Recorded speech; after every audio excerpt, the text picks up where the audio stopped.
Welcome back to the channel, or if you're new here, welcome to the channel. Today I have a very special video for you all. We are in my boss's 1991 Acura NSX that he so generously let me borrow for the day to get my first impressions on it. So this really isn't intended to be like a full review or anything. It's really just my first impressions and just having fun in the car. So let's go get my first impressions and I'll let you know what I think. So this here is my boss's 1991 Acura NSX that is completely bone stock, minus the obvious vinyl wrap that he has on there and the TE37s that he has triple chromed. But other than that, the car is completely bone stock and makes for a great example of a bone stock 1991 Acura NSX to get my first impressions on. This here is the first generation model that's a coupe with the mid-engine 3.0 V6 making 270 horsepower and 210 pound-feet of torque. So first impressions of the car, honestly the first thing that you're gonna notice is just how nice these actually look in person. I really do feel like this is a car that you have to see for yourself in person to really appreciate just how nice this actually is. Another thing I'm noticing in my first impressions is there's no door handle on the side of the door.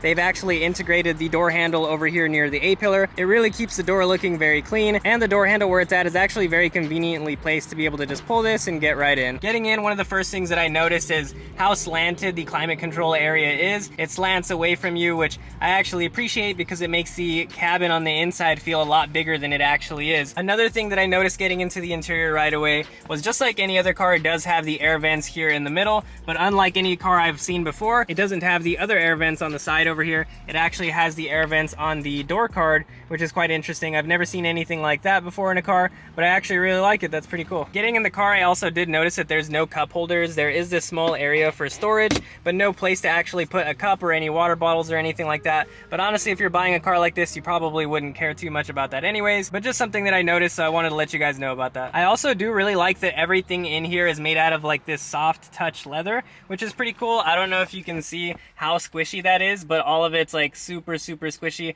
and that material is basically everywhere in the interior, including the doors, the dash, everywhere. That's pretty much all over. There's no hard plastics really that I can see, except for of course just like the window switch area and things like that. But other than that, everything is made out of this soft touch leather, even down here. And then you do also have this leather padding here where you would grab the door to shut it, which I also think is really cool. With that being said, that's my first impressions just getting into the interior, but I'm really excited to get this thing out on the road, so let's go out for a drive. To be honest with you, I don't really know too much about the NSX. I'm not a super expert, but what can you tell me about the NSX?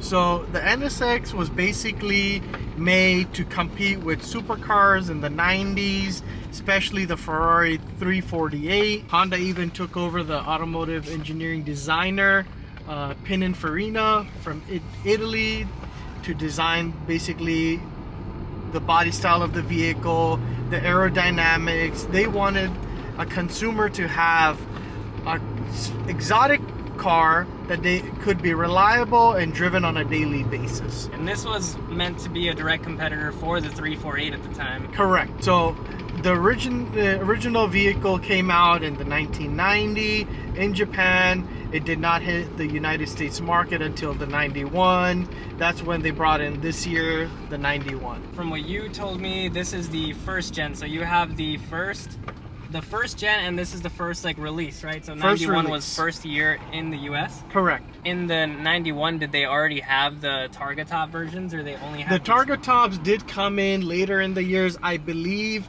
they started right around the 96. I wish I had one of those, but they're harder to find. And this is all original, right? So you bought this car completely stock? Yes, this car is fully stock. Besides just the wheels, I had those Volk Racing wheels, TE37s. Just wanted to give it my own touch, making them triple chrome. That just took a long time to get done. And you just got the center caps for them too. The center caps just came in. Same thing. The center caps are tougher to find because normally people don't run center caps with TE37s. Do you drive this car a lot? Because I'm noticing too, kind of like back to your point you said earlier, where this was meant to be like more of a comfortable. Since my ownership, I have approximately put like 3,000 miles on the car. Nothing crazy, but mainly car shows or back and forth to work just on a weekend. It's not driven as a daily car. Is this mostly just your show car? It's mostly my show car or cruising to work on an early morning with nice weather. This is pretty comfortable, so I feel like if you wanted the daily something like this, yeah, so you? the gearbox is super easy. The clutch is not too heavy. The seats, like I said, they were made for luxury plus exotic, so they're kind of bucket seats, but they still have power seats, nice leather cushioning, so pretty soft. So sitting in the car for hour and a half, 2 hours is not too bad. Yeah, it's kind of like sitting on a couch almost. Yep. What really kind of impressed me about the interior too is like every point, there's really no point in the car where you're going to be touching like hard plastic or anything like that. Correct. Even like the dash, like the side of the door panels, everything in here has this soft touch leather.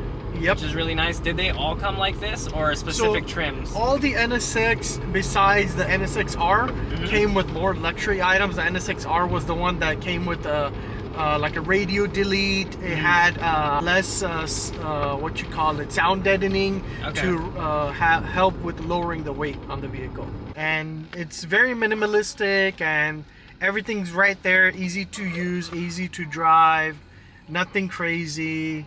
Yeah, everything is very simple in here. I think the only thing that kind of confused me a little bit was trying to figure out how to get the pop-ups to come up. Yep. Which is just like you can either, so correct me if I'm wrong, but you can either flip the switch for the headlights. Correct. And they'll automatically come up, or you have the button that's over here. Correct. If I push that button, the one that will make the headlights come up, does that turn anything on, or does it just pop up the lights? So normally it's either you use your high beams to turn them on right then, and then they shut off automatically. You could put it on the mode it's on right now, which means the headlights are off but the pop-up lights are up.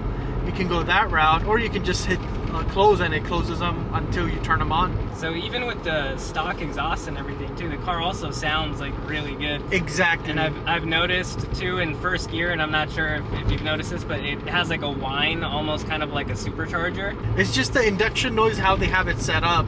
So they still had amazing sound deadening from the rear to inside the cabin to make it less noisy, but the intake sound just sounds amazing, and that's probably the reason why it creates all the noises. Yeah, there was one thing that you showed me too that was kind of interesting. So there's a dual window setup. So there's a window in front of the actual rear window, which is pretty cool, and that is part of the sound deadening, right? Yep, and they have a big old panel with like a carpet covering the engine. But yeah, man, honestly, this has been a super fun drive. They always say don't meet your heroes, but I can honestly say I would say meet your heroes, and I want to say thank you to Zoe for letting me drive the car. It's been a lot of fun, man. I appreciate it. Any day.